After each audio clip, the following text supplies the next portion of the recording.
and goes back to the vacation days, like, and this is what I want to say too, because so much stuff go on behind the scenes that people don't even know about, right? Mm-hmm. And so, one thing that go on, you remember when we used to have the leaderboard on vacation, right? Who putting in the most recruits a week, right? Exactly. Top producers. You know why they stopped doing that? Why? Because the person that's getting all the recruits every week at the top gonna call the owner up like, yo, what up, bro? Like, I'm getting 10, 11 people a week and everybody else getting 3.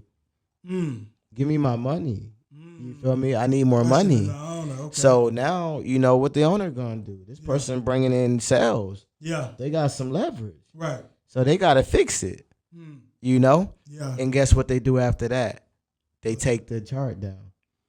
They take the chart down. I've done it before. I've seen it done before. Yeah. And so we did come into a period of time with vacation where I felt like we kind of flatlined.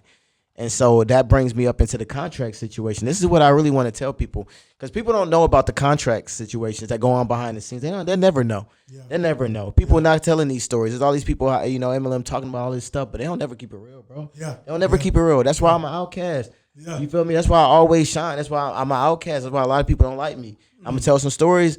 A lot of people may not like the story, but the story I'm going to tell, it happened. Okay. You know what I'm saying? It happened. It's true. Yep. They may not like it, but this is what happened, and people need to know about it. I'm not going to, put nobody, bad business and personal business out there, but if it include me, then, I'm going to tell it. Okay. And so, let's just get to the, the first contract situation for me, right?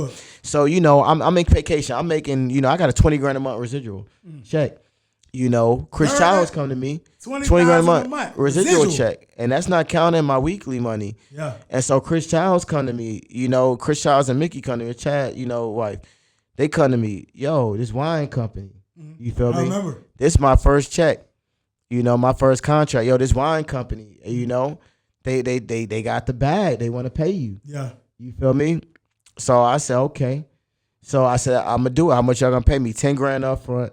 $1,250 a week, $1,250 per week for the first 2 months, right? So that's $20,000, right?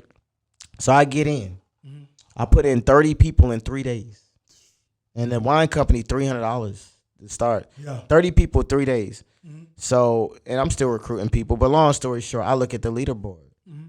I see I put in my numbers look like in a week. I'm at like almost 48, 46, 47 people. I see the next person behind me like at 16. So I wasn't feeling that. Yeah. So I called Peter Jensen. He went on. I called PJ. Yo, no. First off, I called the office first. Okay. I'm like, I need more money now, or I'm done. I don't care. I need more money now because I'm gonna bring in more people than them. Regardless, I need more money out. So this is what I need. I need another $10,000, and then I need my 12 because it was a true up. Yeah. So I need that $1,250 on top of my check. I remember her saying, "Oh, we can't do that. I don't give a you can do." I didn't tell her that, but I said, "I'll get PJ on the phone now. Yeah. Get me on the phone with him now. Yeah. Get me on the phone with him now." And so, and I probably was a little aggressive on that white lady, Yeah. But it wasn't no intention. It just, I wasn't feeling that. And so I remember him telling me, he said, "You signed a contract." Yeah. That's, I don't give a about this contract, bro. Like, you see these numbers? Look at the scoreboard. Bro. Yeah. Like, I'm not doing nothing. Like, okay, cool. My people drop out. You know what I'm saying? Yeah, they'll drop out, bro. Exactly. I need my money. Yeah. And so look, we went dormant. We got off the phone, went dormant for 2 days. I ain't talked to him for 2 days. Then I get a call back Friday, or that's payday, right? Yeah. So I get a call back Friday from from the lady at the office first. So I get a call from her. You know what? They're gonna redo your contract or whatever. So, and the payment that's coming to you today, you're gonna get your normal check. You're gonna get your extra $10,000, and you're gonna get your $1,250. So I made like 20-something grand that day. So once I got that sound, I knew the check normally, their direct deposit at like 3 p.m. every single day. Yeah. So I was already at the mall 3 p.m. when that shit. I was at the mall already when that shit touchdown Ready to go or shop. whatever, you know. And Yeah. guess what? You know, 300-400 people later, I think at least like 300 people later, I was putting in so many people, they actually moved me to another, and this is another, and that's why I say people need to know this or whatever. I ain't gonna say, you know, my upline and stuff like that, but they moved me. It was a binary, so they moved me to an infinite leg or whatever, to where it was like infinity. So no matter what, I was catching money off my pay leg or whatever. So long story short, I made money from that company for almost a year.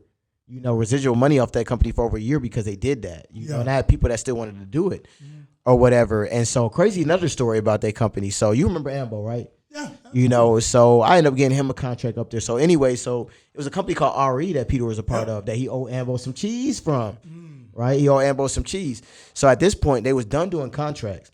But we went to the meeting, and, you know, Ambo, you know, did his Ambo thing like, yo, bro, you know, you still owe me some money, you feel me, or whatever. So, you know, I went around the back or whatever, you know, chopped it up. PJ, look, bro, give him the contract, you know, give him the little true up, the little 10 grand every single week, or whatever. He did put a stipulation in there that he had to put like 8 people in a week or whatever to get the money. But because, like, I mean, Peter knew what it was, man. So he owed the money.